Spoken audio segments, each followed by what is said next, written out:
Yo, welcome back to the House of Animation. It's your boy Jay, and today we have a brand new video for you guys. Today we're going to discuss some of our most anticipated animated shows of 2023, but first let's drop the intro.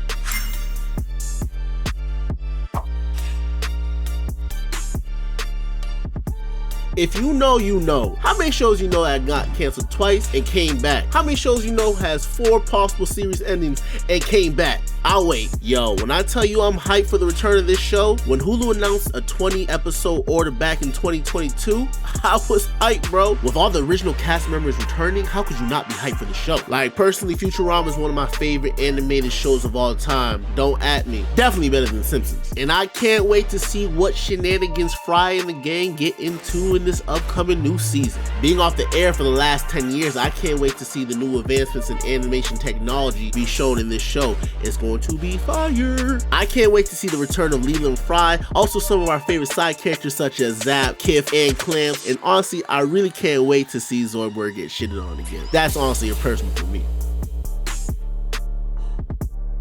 Now, regardless of how you may have felt about some of the live action shows from the MCU, you gotta admit, What If was fire. It was a fresh take. Could you ever imagine Cap not being Steve Rogers? What if it wasn't him to become the first super soldier? And what if it was actually Peggy Carter? That's what If delivers on. At the end of the first season of Loki, we see Sylvie, a variant of Loki, put He Who Remains on a t-shirt, which causes the sacred timeline to fracture and branch off into new, different timelines, thus creating what if scenarios. All taken from the perspective of the Watcher, voiced by the great Jeffrey White. We get to see him assemble the Guardians of the Multiverse, who end up stopping a dripped out Ultron with the Infinity Gauntlet. Boy, season 1 of What If was lit. We got a little bit of Marvel Zombies. We even got some voice work from the late Chadwick Boseman.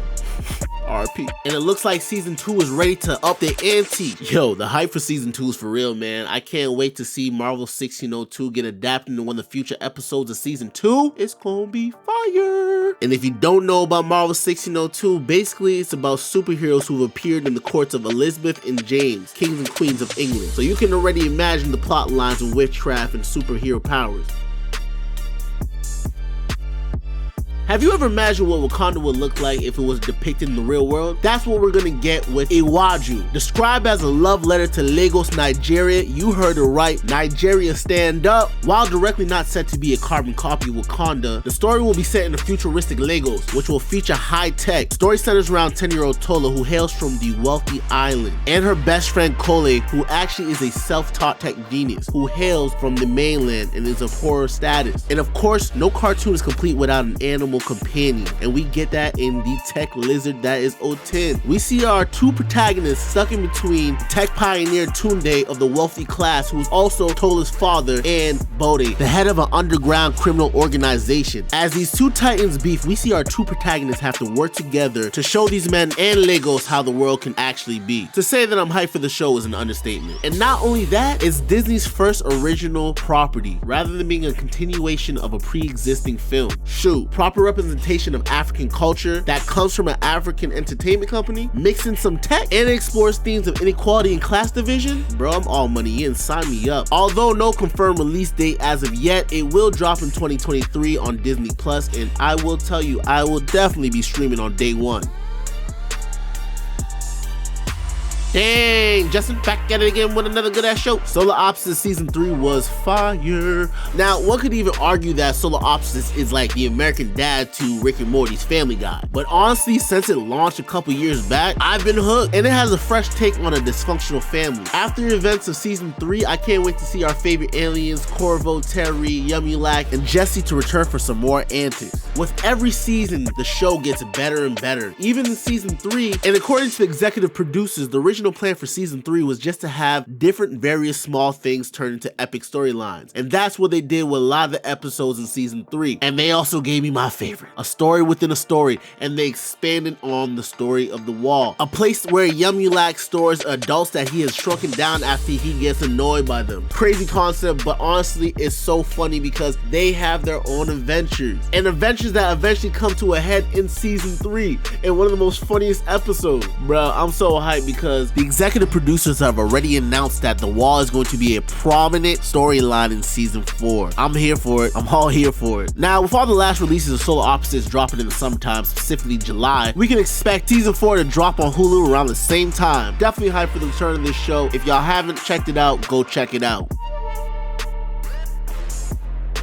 Yo, son, I know it takes a very long time for people to produce animated shows, but god dang.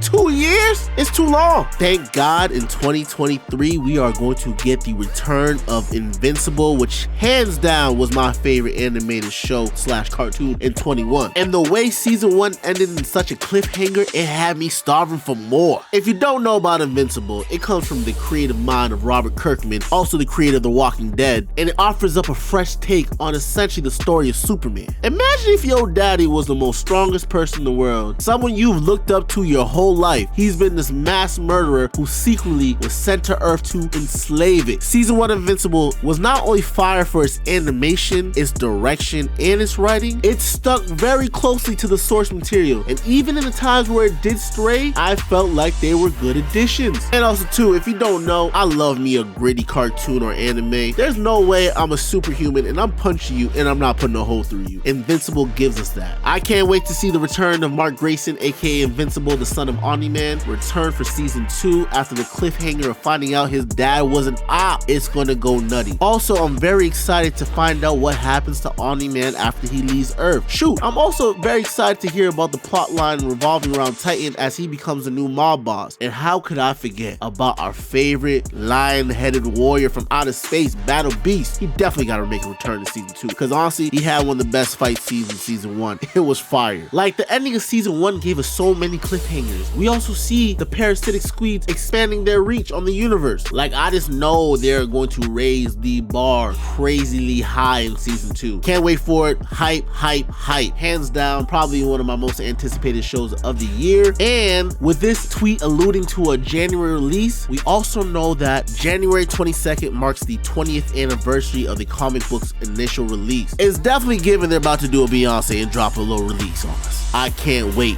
Well, folks, that's all we have for you. Now, this is not our complete list, and in no shape or form is this in any particular order, but these are some of the shows that we are hyped up for probably the first half of the year that are gonna get released. Yo, no cap, it looks like 2023 is set to be a major year for cartoons and animated shows, and we probably might drop another video, maybe a little part 2, you know what I mean? But as always, thank you for stopping by the channel and showing us some love. Feel free to comment down below on future videos you guys would like to see from the House of Animation, and also if you like our list that we have provided so far. Also, like and subscribe and turn them alerts on so you can get future notifications of our upcoming videos. And with that, you already know what it is, baby. Gotta blast.